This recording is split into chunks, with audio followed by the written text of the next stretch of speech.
ہمارے یہاں دارالعلوم دیوبند میں جب دورے کا ہم آخری سبق پڑھاتے ہیں تو میں طلباء سے ایک سوال کرتا ہوں، ارے وہ مولویو یہ بتاؤ تمہیں کس نے پڑھایا؟ تو کوئی کہتا ہے میرے ابا نے پڑھایا۔ تیرے ابا کہاں پڑھاتے؟ دارالعلوم نہ ہوتا تو تیرے ابا کہاں پڑھاتے؟ کھیت میں پڑھاتے؟ دکان میں پڑھاتے؟ وہ کہتا ہے ہاں دارالعلوم دیوبند نے پڑھایا۔ میں کہتا ہوں دارالعلوم دیوبند تو اینٹ پتھر کا نام ہے۔ اگر یہ دارالعلوم میں اساتذہ نہ ہوتے تو یہ اینٹ پتھر تجھے کیا پڑھا دیتے؟ کہاں اساتذہ نے پڑھایا۔ تو میں کہتا ہوں اساتذہ کو تو محتمم تنخواہ دیتا ہے، اس لیے اساتذہ یہاں جمع ہیں اور تجھے پڑھا رہے ہیں۔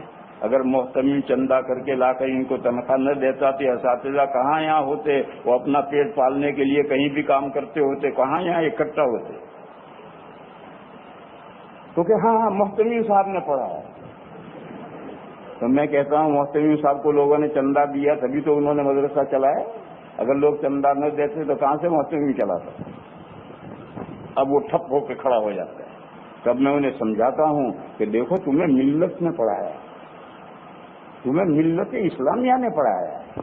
پیسہ روپیہ 5-5 10 روپے ملت نے اکٹھا کیے، ادارے قائم کیے، اساتذہ آئے، محتمین آئے، تعلیم و تعلم کا ایک نظام بنا اور اللہ نے آپ کو اس ذریعے سے علم دیا۔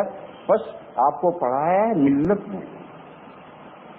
جب ملت نے پڑھایا ہے تو اب آپ فارغ ہونے کے بعد ملت کے حق میں کیا بنتے ہو؟ سپوت بنتے ہو، پوت بنتے ہو، کپوت بنتے ہو، کیا بنتے ہو؟ یہ گجراتی لفظ ہیں، اردو میں بھی استعمال ہوتے ہیں۔ سپوت وہ اولاد ہے جو باپ کا نام روشن کرے، پوت وہ اولاد ہے جو نہ باپ کا نام روشن کرے نہ باپ کا نام بدنام کرے، اور کپوت وہ اولاد ہے جو باپ کا نام بدنام کرے۔ بس اب دیکھنا ہے کہ تم ملت نے تمہیں پڑھایا، اب تم ملت کے حق میں کیا بنتے ہو یہ دیکھنا ہے۔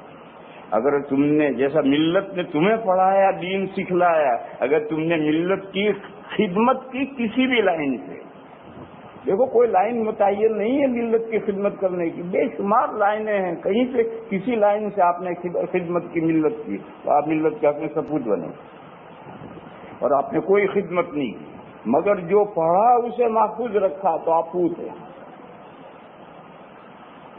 اور اگر کوئی خدمت بھی نہیں کی اور جو پڑھا وہ بھی محفوظ نہیں رکھا، نماز بھی نہیں پڑھتا، جماعت سے نہیں پڑھتا، چپکے بیڑی پیتا ہے، لوگوں کی غیبتیں کرتا ہے، یہ کرتا ہے وہ کرتا ہے، مولوی کی شان بھی اس میں واقع نہیں ہے، تو یہ ملت کا سپوت ہے؟ نہیں۔ پوت ہے؟ نہیں، یہ کپوت ہے۔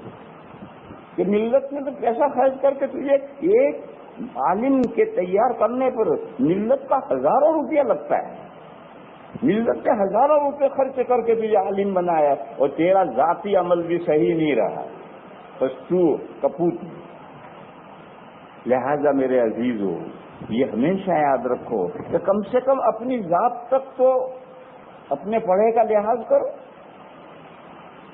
اور اصل ذمہ داری تو یہ ہے کہ ملت نے تمہیں تیار کیا، اب تم ملت کو تیار کرو۔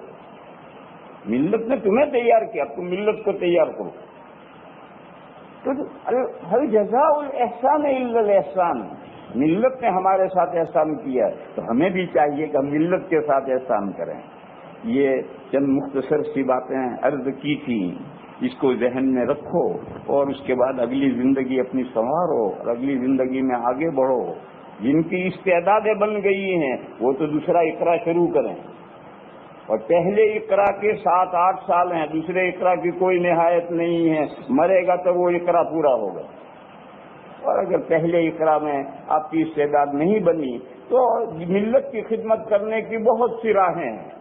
تبلیغ میں نکل جاؤ، مدارس کے اندر، مکاتب کے اندر بچوں کو ابتدائی دین کی تعلیم دو، معاشرے میں جہاں رہتے ہو اپنے خاندان پر، اپنے محلے والوں پر محنت کرو، ان کو دیندار بناؤ۔